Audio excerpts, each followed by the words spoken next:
So today's cardinal lesson, we're asking the question of you, do you have enough money or assets that you've decided you can pay for long-term care on your own? You don't need the insurance. And this is a lot of people, and it's a subject that really troubles me. And we're going to define high net worth and millionaire plus or whatever that is, because people are going to want to know, well, what does he mean by high net worth? How much? And what I'm going to define it as, you've already made the answer to this question, maybe by default. You just said, well, I got enough money. If long-term care happens to me, I'll just pay for it myself. Or my financial advisor told me this. So, and we got a special guest coming on today, but before we go there, I want to bring it to Tom, and I want Tom to share with you why we're doing this video today. Yeah, we're doing this video because of everything that we work on. Long-term care is the one thing that touches all aspects of the plan, right? When we're doing a financial plan, if this happens, it will affect everything. And we run into a lot of people who walk through our doors that tell us, oh, I'm just going to pay for that if it happens. I have enough, or my advisor told me I have enough to self-fund or self-pay for this care, which oftentimes is not the best way to do it. And it also tells me that they've never been through this personally. Like the people who went through this with their family, that never comes out of their mouth. They are the ones that are signing up. They're the ones calling us, reaching out to like, I need to plan for this because I don't want to put my family through this. And so if you've ever thought that, oh, I have enough, I'll pay for it, or someone has told you that, this video is really for you. And we just want to show you what the effects of that is, what that actually looks like in practice. And so let me bring up the show notes. You can find these below at the link below our video. They're also on our website at Cardinal Guide. Today's show notes are pretty light. It's just the board, so you can print it out. You can take some notes. It's going to hit all the key points that we're going to hit on this video. But again, I really want you to really consider this. If you've ever thought, oh, you've thought about long-term care, you've decided you're not going to plan for it, I really want you to watch this and really consider this. So let me introduce Michelle Prather. She's a long-term care expert that we have dealt with some. We saw her presentation on this, which really prompted us to invite her on the YouTube channel here. And so, Michelle, I'll turn it over to you. But really, I just want to sort of ask you, when you came up with this idea, how did you come up with this idea? I guess would be a better way to put that. Thank you, Tom, and good to be with all of you. Yeah, that's a great question. I, after working in this market for, going on 27, 28 years now, I've dealt with many clients throughout the country and many financial advisors. And I started to hear a theme of clients stating, I have plenty of money. I'll just pay for it myself. And so it got me interested into why they thought that, because there's a lot of variables if someone was going to pay for care out of pocket that needs to be considered. So I would ask clients, why do you think that way? And there was really two reasons why. So one, either it was just out of default. They didn't know any better. They started needing care and they were just doing the best that they could in a crisis situation. So they ended up self-paying out of pocket for their care because they weren't told that there was another option. But most importantly, what was intriguing to me was they were being told by a trusted advisor, whether that be their CPA, an attorney, or maybe even investment professional that says, hey, you've got plenty of money, whatever that is. I don't even know what plenty is yet. I know some folks where, $10,000 is a lot of money, and some people that have multi-million-dollar corporations and they don't feel like they have enough yet. So I guess it's relative, but nonetheless, they would be told, you have plenty of money. You don't need to buy insurance or have a plan in place because you could just self-pay.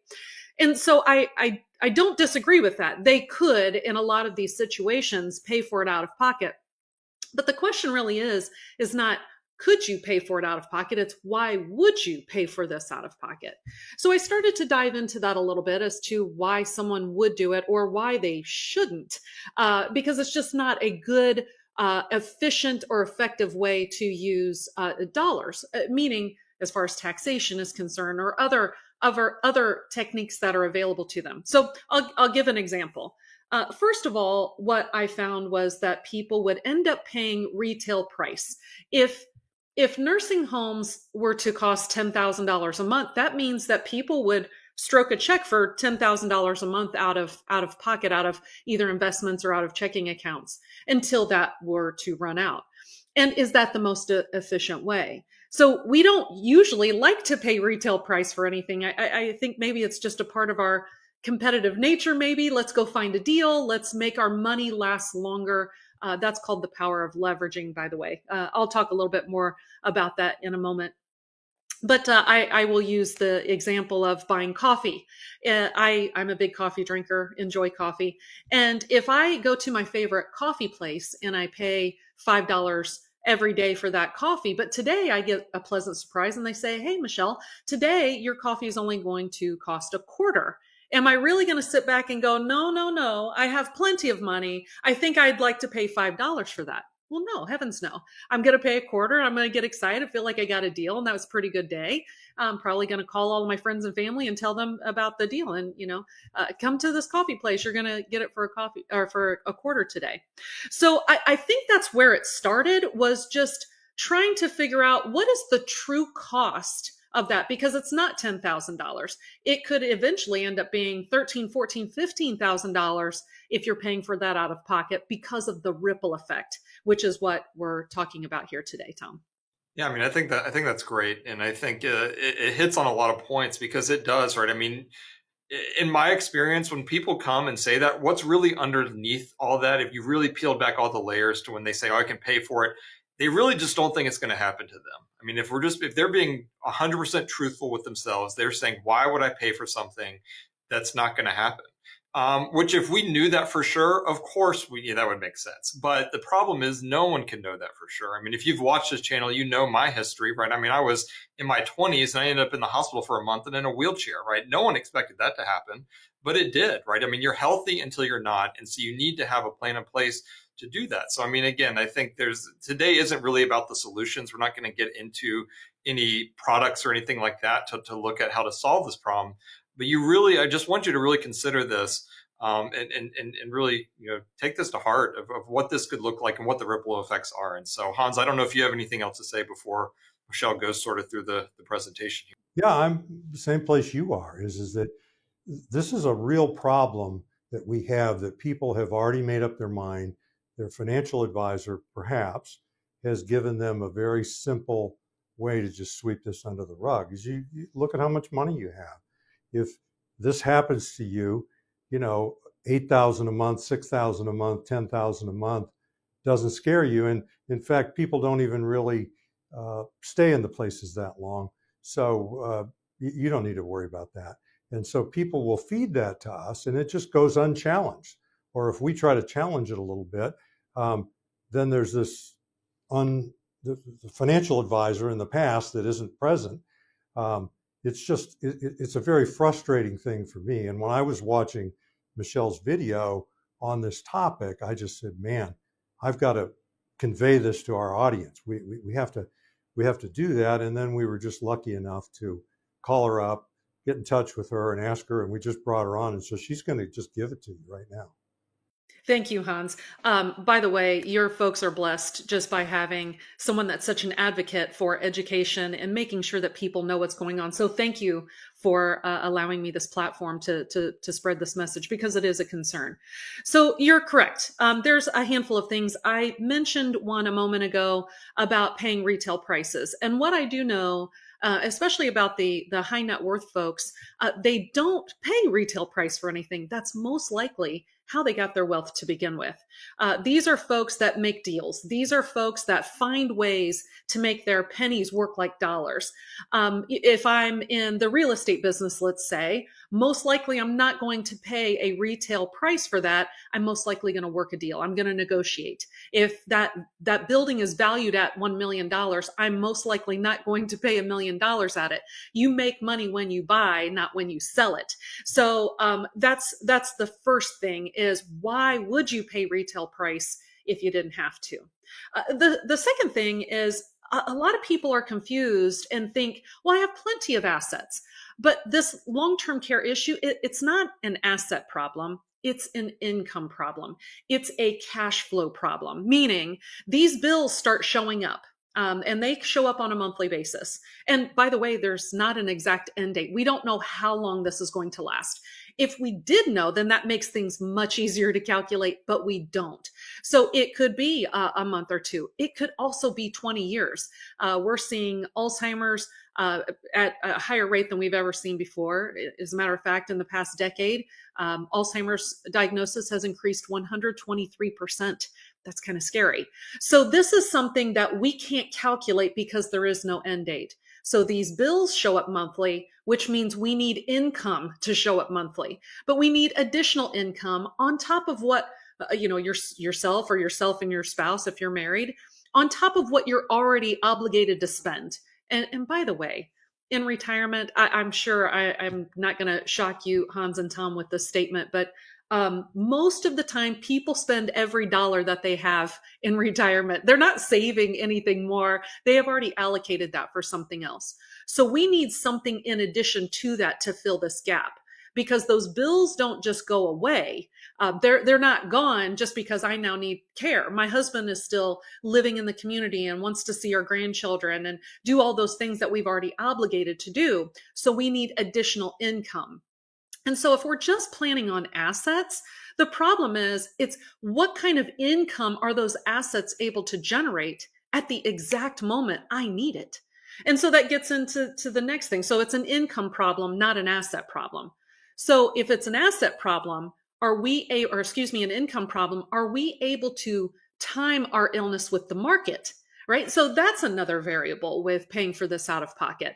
Is the market going to be up when I start cashing things in? Or is it going to be down? So we can't time it with the market on when we're going to get ill. And that could complicate things much more so. Now, with that, if I'm going to pull money out of the market or out of investments, guess what? The government sees that. And when the government sees that, they see that as taxable. And they love when people don't have a plan in place, by the way, because they get to tax more on it. So what ends up happening is, if let's say that I'm living on $200,000 in retirement, just as a nice, easy number, but now I'm showing an income of $300,000 because I need an additional $100,000 a year to pay for care. The government sees that, and guess what? They tax accordingly. So that's an issue, because now we're paying even more than retail price. Again, if it's $10,000, now we might be pulling out $12,000, $13,000 because we have to pay the additional taxes that are due on that. On top of that, if you're showing a higher income, guess what else? And I know Hans and Tom talks about this quite a bit. Your Medicare premiums are going to be impacted. And heaven forbid, none of us want Medicare premiums to be impacted. But if the government sees you're in a higher income bracket, then they're going to adjust those premiums accordingly there as well. So those are real. I mean, there's many ripple effects, because I can name several on top of this, but I want to pause right there and get your feedback, Hans and Tom, whomever wants to chime in. What do you think about just those ripple effects? Yeah, I mean, I think those are really important. And the other thing that's missed is you aren't the one having to deal with this. Typically, if you are the one receiving care, it's your family that's having to pick up this burden. They're the ones having to figure out which accounts to go to. What do we sell? How much taxes are we paying? They're not even thinking about IRMAA. They're not thinking about tax brackets. They're just trying to pay the bills. And then they go file their taxes, in the beginning of the following year. And now they got to pull more money out to pay what's owed there. So, I mean, it sort of compounds on itself, and it's stressful. The kids, or maybe it's a healthy spouse, they're stressed out because their loved one is in needing care, which is an awful situation under any circumstance. They're stressed about money because now it's natural to start thinking about, how long can we pay this? How long will this last, right? That's sort of the mental math they start going through, which isn't really what you want them thinking about, right? You want them focused on your care. Is mom or dad in the best place possible? Are they getting the care they need? Not about the dollars and cents, not about, can we afford this? Do we need to go down to maybe somewhere that's less expensive? Because this might not last forever. I mean, the money won't last forever. And so there's just, again, who bears the burden of this? And we talk about this all the time. It's the family, it's the kids, it's the spouse, it's your loved ones who ends up having to pick up the pieces if the plan isn't in place ahead of time. Yeah, and what I would add to that, Tom, is so we're dealing with the person that is making all their own investment decisions. They're making the tax decisions. They're dealing with the CPA, and this person is 60, 65, 70, and they're large and in charge. That's who we're dealing with, you and I, day to day. And they're the ones that say, oh, I'll just pay for this myself. I'll just self-fund. And what I try to do with these people, and do successfully with some people, is I get them to move ahead to age 85. I get them to start seeing themselves as being 85 or 90 years old, and then self-evaluating, how effective am I going to be at managing my taxes, managing my investments, managing my cash flow? And the reality is, it's going to be their son or daughter is going to be the person that's going to be sitting there with their spouse, and they're trying to figure out how to do all this stuff with mom or dad's millions. And it's an easy accounting thing to do. We're just going to pull it from here. But what I'm going to ask a lot of these people, how confident do you feel in your son or daughter? Because they're going to be the ones driving the bus. You're not going to be in the situation you're in now 25 years from now, 30 years from now. And so I get called in many times by people that are 60, 65, and their parents are in the situation. They're in this situation right now. And then I'm dealing with mom or dad. And it's just not a good situation. Right. It's a scary situation for most families because they've not been there before. They tend to do crisis type planning. I recall when my grandfather needed care. He had Parkinson's. Gosh, he had Parkinson's the whole time I knew him, but clearly the last several years were the hardest. And, he had to go into a facility because they didn't have the planning in place. So they didn't have the cash flow, because it's a cash flow or income issue. They didn't have that for home health care. And so I recall them just, aunts and uncles came into town because they all had to sit together and agree. And that creates a whole nother issue because siblings tend to disagree on what's right for mom and dad. So we tend to get tension and resentment pop up within families. You're very fortunate if it doesn't happen in your family, but most of the time we do see tension and resentment pop up. But they spread out all of whatever my grandparents had, and they just started doing, okay, what's the best place to go first? And they started selling off things. And again, you don't want to have to sell things in a down market. I mentioned that a moment ago. Real estate in a bad market, we don't want to have to, try to sell that. And in some situations, maybe not even be able to sell it at all, just depending on the situation. So there's a ripple effect, and it does impact the families. And, the first things that I laid out was really just the ripple effect of the money part of it. We didn't even talk about the ripple effect of the family situation, putting that on them because oftentimes they don't even know what's available. And so again, they go through a crisis situation. Now, I will also say, which is interesting, and it's always been interesting to me, but now that I've been doing this as long as I have, it makes sense. I saw a survey not too long ago that stated that millionaire and ultra high net worth and ultra high net worth clients, they were more likely to have a long-term care plan in place than mass affluent. Now, mass affluent clients, it would make sense because they could easily burn through all of their assets and then end up on state aid. And so it makes sense why they would want to make sure that they had long-term care insurance or a plan in place. But again, it goes against what I had mentioned when I opened up, that we have trusted advisors that recommend millionaire and high net worth people not purchase it. They can just self-pay.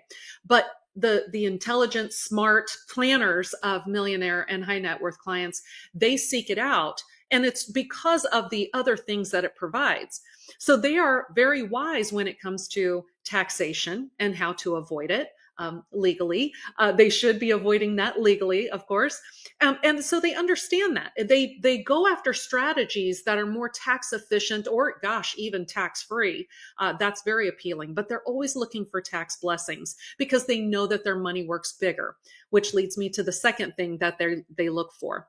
They always look for leverage. I mentioned it before, taking pennies, they work like dollars. They want their money to work bigger, or use someone else's money. They're really good at that. And so oftentimes these types of plans will do just that. But the third reason why millionaire, high net worth, ultra high net worth people will put long-term care plans in place is because they always give their money instruction. We may see that mass affluent type clients might have one retirement bucket and everything comes out of that. But the more money that is available to millionaire, high net worth, ultra high net worth, they usually have different buckets, and each of those buckets have a purpose and they behave a certain way. So they always give money instruction. So this would be a plan in place. I have this set aside. It's going to create a cash flow or an income stream to kick in to pay these specific bills with tax advantages to make sure that they don't run out of money. They don't usually leave things up for chance. They're usually understanding that anything could happen at any time. And there's no way for us to really calculate what this cost could be. And having plans in place, of course, also relieves a lot of pressure off of the family, because it's the family that's usually going to be dealing with this. As I get older and become more frail or maybe cognitively impaired, it's most likely going to be my two daughters that are going to be taking care of this issue. I want to make sure it's almost, the plan that I've put in place, it's my love letter to them. I love you this much that I'm putting this in place so that you don't have to question, you don't have to try to figure it out. I've taken care of all of that burden for you. It's going to be hard enough to watch mama and daddy, have an issue, but you don't have to worry about paying for it. You don't have to worry about actually providing the care for me. I want to make sure that all of that guesswork is taken away. So there are multiple things that people should consider, and it's not just I pay for it out of pocket. One other thing that I want to mention before I forget to mention it, we like invisible income. And I say that for a reason. Invisible income to me is income that the government doesn't see as taxable. We want as much cash flow and tax-free money as we can get because it doesn't wreck the plan. It doesn't wreck my tax plan. It doesn't wreck my Medicare premiums. It doesn't wreck my legacy plan, the plan that I had put into place, of course, to pass on to my children and future grandchildren. So this is invisible income that kicks in to pay these bills when they start. And so there are so many strategies out there that most people are unaware of. They don't know that these tax advantages exist. So was there something that I missed there, Tom, Hans? Doesn't seem like you missed anything. In Okay. fact, I'm a little reluctant to say anything after. That was a great presentation. Thank you. And just exactly like it came across to me.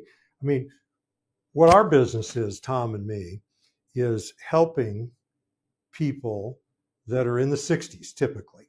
Some of them are mid and late 50s. Some of them are in their 70s. People are retiring later. But our business is helping people take all of what they have and what they got coming in and set up a retirement that is going to be enjoyable, fruitful. In fact, the title of our podcast that we do on Christian radio is Finishing Well. And, the goal here is to finish well. And so we want to prevent or we want to prepare for bad things happening to you so that your whole plan doesn't get disrupted. And you kind of brought out all the elements. And so what I want to do is just go around and check the boxes. We didn't really talk about Social Security today, but we certainly talked about Medicare in terms of people that are high net worth, high income. They pay a lot more in Medicare premiums. And if you start drawing out your assets to pay for long-term care, it's going to send it through the roof. This whole video has been about long-term care. 401k IRA, this is where a lot of people have their assets and they haven't really looked at. That's untaxed money. And their goal has been to just postpone the taxation. And then when you get up into your 70s and 80s, the government makes you take minimum withdrawals, required minimum distributions. And if that's the pot of money that you're going to draw out for long-term care, you start drawing that money out at 10 grand a month. First of all, it's going to disappear pretty fast, but you're going to have a huge tax bill associated. You're actually going to have to withdraw 15, 16 grand a month just to pay the taxes before you're left with 10 grand a month. And this is an income problem, and we're set up retirement income plans for people. And this is a threat to the income plan because all of a sudden we have 10 grand a month show up at some unknown time that could go on for the rest of your life. And we need to prepare for that. Estate planning, I mean, this is protecting the estate so that this, that it isn't going to all be used up and eaten up with long-term care. And my guess is you have an estate plan.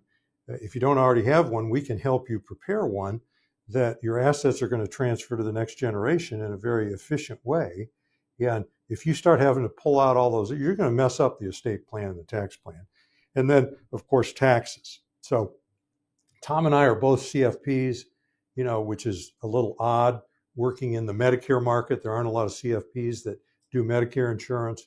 And a bit the same we're financial planners in the long-term care market. This is normally specialty insurance agents. And what I'm just going to bring up is that this is our business is financial planning, and it's financial planning for people at retirement or preparing for retirement. And we're going to cover all 7 of these things. And if it's appropriate, you could buy long-term care insurance with just a single premium, and you're not just paying, that money's not gone. We're going to take a hunk of your money, possibly, and just move it to an asset at the insurance company. And that one movement of money is going to provide a whole bunch of long-term care insurance for you. And if you need it, and if you don't need it, then that money's going to go pass on to your estate. So I want to bring Tom back on and Michelle back on. I'm Hans Scheil. And I'm Tom Griffith. And I'm Michelle Prather. And we thank you very much for listening. Thank you. Thanks.